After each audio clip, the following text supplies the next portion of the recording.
बलात्कारी हो तुम। पुलिस वाले, पुलिस वाले, न्याय वाले, न्याय वाले, ये राज्य, ये कंट्री, पूरा राज्य, इसका प्रधानमंत्री। प्रधानमंत्री। ऐसी मूवीज की ये क्लिप्स देखकर आपको हंसी आए या ना आए, लेकिन जीबी रोड की याद जरूर आएगी। वजाइना की जय। जो हालात की मारी बेचारी अपनी उत्तेजना शांत करने के लिए कस्टमर को बुला रही होती ऐसे चिल्लाकर। क्या ज़्यादा फिजिकल रिलेशनशिप बनाने की वजह से आपके इंटीमेट एरिया के मसल्स लूज हो गई हैं और अब आपको टेंशन हो रही है क्योंकि आपकी शादी तय हो गई है, कहीं पार्टनर को पता ना चल जाए? आधे घंटे के अंदर टाइट कर देगी, कोई साइड इफेक्ट नहीं है और अब शादी से पहले नो टेंशन ओनली बिजी। ये कोई रणनीति कह रहा है? फेमिनिज्म। तो अगर आप इस वर्ड का असली मतलब देखोगे, they believe that women should have the same rights and opportunities as man, जो कि होनी ही चाहिए, सत्य है और सही भी है। लेकिन ये तो हो गई गूगल वाली डेफिनेशन। आज के टाइम में बॉलीवुड के फेमिनिज्म की डेफिनेशन कुछ अलग ही है। Cheating, gold digging, having sex with multiple individuals, drinking alcohol, taking drugs और अभी तो लेटेस्ट में इसमें एक और पॉइंट ऐड हुआ है, हैविंग ओनली फैंस अकाउंट। क्या बात कर रहे हैं? Yes, this is how Bollywood portraying feminism. कुछ टाइम पहले एक मूवी आई थी। इस मूवी में एक कैरेक्टर है लीला नाम की, जो अपने ही वेडिंग वाले दिन अपने एक्स बॉयफ्रेंड के साथ जाकर सेक्स करती है और उसके बाद तो इजीली वापस आकर वेडिंग ज्वाइन कर लेती है। और मूवी में ऐसे दिखाया गया है कि कुछ हुआ ही नहीं है, सब नॉर्मल है। अभी पिछले दिनों एक और मूवी आई थी, मेड इन हेवन करके, जिसमें एक वेडिंग प्लानर तारा नाम की लड़की की जिंदगी के बारे में दिखाया गया है, जो एक बहुत ही मिडिल क्लास फैमिली से आती है। मूवी में ऐसा दिखाया गया है कि वो अपने बॉस को सेड्यूस करती है और उसके साथ इंटरकोर्स करती है, जिसके बाद वो वीडियो बनाकर शेयर कर देती है ताकि उस बॉस के साथ उसकी शादी हो जाए। और जब शादी हो जाती है तो यही बॉस उसको चीट कर देता है, और जब बॉस चीट कर देता है तो वो डाइवोर्स फाइल कर देती है। और जब इनका डाइवोर्स फाइल हो जाता है तो वो एक अच्छे से लड़के के साथ रिलेशनशिप में आ जाती है। बंदा बहुत अच्छा रहता है, वो उसको एक्सेप्ट करता है, अच्छे से रिलेशनशिप में रहती है। लेकिन चूंकि बॉस बहुत अमीर है तो उसको डाइवोर्स सेटलमेंट में चाहिए होता है बंगला। ये गरीब की माँ की चुप। तो ये चली जाती है वापस से अपने बॉस के पास, यानी अपने एक्स बॉयफ्रेंड के पास, और हो जाती है फिजिकल। और इसके बाद में वो बंदा जिसके साथ ही अच्छे से रिलेशनशिप में रह रही होती है, वो इससे कुछ पूछता है तो इनका ये जवाब रहता है, Please don't think you can ever make that decision for me. हाँ जी दे दो मुंह में लौड़ो। जाहिर सी बात है आप अपने डिसीजन खुद ले सकते हो, लेकिन आप किसी और के साथ रिलेशनशिप में हो, उसका कंसर्न क्या? आप तो एक कांड करके आ गए, लेकिन आपका वो पार्टनर आपसे कुछ पूछे भी ना। क्या रिलेशनशिप में इतना भी हक नहीं होता? लेकिन ये मूवी तो यही दिखा रही है, आप लड़की से कुछ पूछ भी नहीं सकते हो। न्यू जनरेशन इन मूवीज से क्या सीखेंगे? क्या दिखाया जा रहा है, किस प्रोपेगेंडा के साथ दिखाया जा रहा है, मुझे कुछ समझ में नहीं आ रहा है। और अभी तो एक और मूवी आई जिसका नाम है वर्जिन भानुप्रिया। पूरी मूवी के अंदर बस एक ही मोटिव था, ये बतलाना कि भाई वर्जिनिटी एक पहाड़ है, जितना जल्दी चाहो इसे तोड़ दो। आप कितने वर्ष के थे जब आपने अपनी वर्जिनिटी से मुक्ति प्राप्त की? I was just 16. When I was 20. मैं जब 19 साल की थी। Nobody stays virgin at this age, Rukul. इस मूवी का बस एक ही मकसद था कि वर्जिनिटी को जितना हो सके उतना जल्दी तोड़ देनी चाहिए। चलो ये मैंने माना कि ये तो लोगों के ऊपर है, जिसका जो मर्जी, लेकिन इस मूवी में एक और चीज प्रमोट किया गया। वर्जिनिटी तोड़ने के लिए अगर आपको किसी और के साथ जोर जबरदस्ती भी करना पड़े, कर दो। और इस चीज को इस मूवी में बहुत नॉर्मल तरीके से दिखाया गया। एक सीन है जिसमें एक्ट्रेस एक लड़के के साथ जोर जबरदस्ती कर रही है और कह रही है अभी नहीं तो कभी नहीं, कभी नहीं तो कभी नहीं, कभी नहीं तो कभी नहीं। क्या कर रही है तू? एक इंपॉर्टेंट चीज मैं इसी में ऐड करना चाहूंगा। अगर इस सीन में आप जेंडर स्विच कर दो, अगर कोई लड़का किसी लड़की के साथ ऐसे जोर जबरदस्ती करे और कहे अभी नहीं तो कभी नहीं, तो मेरे ख्याल से इसे रेप माना जाएगा। क्या नो मीन्स नो सिर्फ लड़कियों के लिए होता है? ये जितने भी मूवीज और सीरीज हैं, इसका बस एक ही मकसद है कि जितने भी स्ट्रॉन्ग इंडिपेंडेंट वुमेन को दिखाया जा रहा है, बॉलीवुड उन्हें सिर्फ सेक्स के अराउंड ही घुमा रहा है। और ऐसा दिखाया जा रहा है कि एक स्ट्रॉन्ग इंडिपेंडेंट वुमेन को सिर्फ यही चाहिए, बस यही चाहिए।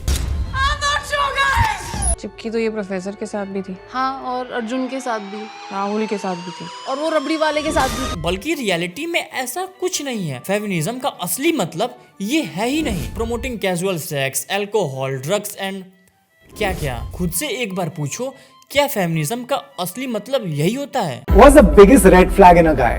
There are so many. Losing her virginity to her celebrity crush or her college crush or school crush? Any college or school crush. If you had the chance to have an affair, would you go for the same thing again? Wouldn't you like to try something different? जिनको ऐसा लगता है कि हर क्षेत्र में result की समानता चाहिए। Women. We're not the same. In fact, that's my favorite thing about a woman is that she's not a dude. Vagina! Vagina की जय! मेरी vagina की जय! Vagina! ऐसी मूवीज की ये क्लिप्स देखकर आपको हंसी आए या ना आए, लेकिन जीबी रोड की याद जरूर आएगी। जिस दिल्ली पर लोग अपनी जान लुटा रहे हैं, हम उसी दिल्ली के ऐसे हिस्से में मौजूद हैं जहां हर शाम जाने कितनी जानें लुट जाती हैं। जीबी रोड, जो हालात की मारी बेचारी अपनी उत्तेजना शांत करने के लिए कस्टमर को बुला रही होती ऐसे चिल्लाकर। Make me come, you motherfucker! Told you in the first song, I'll tell you in another. Just a regular, everyday, normal motherfucker. विदेशी अंग्रेजी बोलने वाली एक महिला भारत में एक ऐसी पिक्चर बनाती है जिसका मेन चुटकुला ये होता है, Vagina! इससे अच्छे चुटकुले की तो रचना इनके माँ बाप ने कर दी थी जब इनका जन्म हुआ था। इसके बाद वाली क्लिप तो बहुत अच्छी है क्योंकि इस क्लिप में सारे पुरुषों को बलात्कारी घोषित कर दिया गया है। बलात्कारी हो तुम। क्या है इसमें जो अच्छा ना लगे हम पुरुषों को? तू जो छूले प्यार से आराम से मर जाऊं मैं। जहाँ पर ये सारे मर्दों को बलात्कारी घोषित करने में लगी हुई हैं, उस दिन इनका क्या होगा जब इनको पता चलेगा कि इनके जन्म में मर्द का भी योगदान था। टपा मालूम ना? किसी ने टेस्ट ट्यूब में थूका नहीं था ना ना ना, लेकिन जिस मर्द का योगदान था ना, उसके जिंदगी की ये सबसे बड़ी भूल थी। बलात्कारी हो तुम। पुलिस वाले, पुलिस वाले, न्याय वाले, न्याय वाले, ये राज्य, ये कंट्री, पूरा राज्य, इसका प्रधानमंत्री। प्रधानमंत्री प्रधानमंत्री को भी बलात्कारी घोषित कर दिया, यहाँ तक पूरे देश को। जिस देश से इन्होंने ये कॉन्सेप्ट उठाया है उस देश के सामने ये अपने गोरे मालिकों के सामने अपनी गुलामी साबित करना चाहते हैं। हमारे गोरे मालिक ने ये कॉन्सेप्ट उठाया है तो ये सच ही होगा, ये अच्छा ही होगा, उनके यहाँ क्राइम रेट कम ही होगा, उनके यहाँ रेप केसेस कम ही होंगे। बल्कि वास्तविकता कुछ और ही है। अमेरिका के साथ साथ कई यूरोपियन देश में crime rates, rape rates Bharat से भी अधिक है। लेकिन ये इनको विश्वास नहीं होगा क्योंकि इनको अपने गोरे मालिकों की चाटनी भी तो है। फेमिनिज्म महिला सशक्तिकरण का, वुमेन एम्पावरमेंट का घोर विरोधी है। यहाँ तक कि कुछ टॉक्सिक फेमिनिस्ट ने महिला सशक्तिकरण को ब्राह्मणों का I am here to talk about Brahmin Dwija feminist. कुल मिलाकर बात ये है कि इन टॉक्सिक मेंटालिटी वालों को भारत में हिंदुइज्म खत्म करना है, इनको जातियों में बांटना है। तुम एक ध्यान देना, कभी भी महिला सशक्तिकरण की बात करने वाली महिला कभी भी ये कास्ट जात पात की बात नहीं करेगी। लेकिन इन्होंने इसका एक डिफेंस भी खोज लिया है कि अगर आपको कोई बार बार बोले कि आप कास्ट की बात करती हैं, कास्ट की बात करती हैं, कि तुम हमें कास्ट करने से इसलिए रोक रहे हो कि तुम अपर कास्ट हो, हाई कास्ट वाले हो।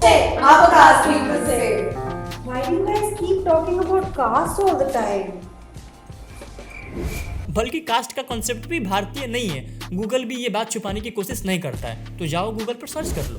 क्या ज़्यादा फिजिकल रिलेशनशिप बनाने की वजह से आपके इंटीमेट एरिया की मसल्स लूज हो गई हैं और अब आपको टेंशन हो रही है क्योंकि आपकी शादी तय हो गई है, कहीं पार्टनर को पता ना चल जाए?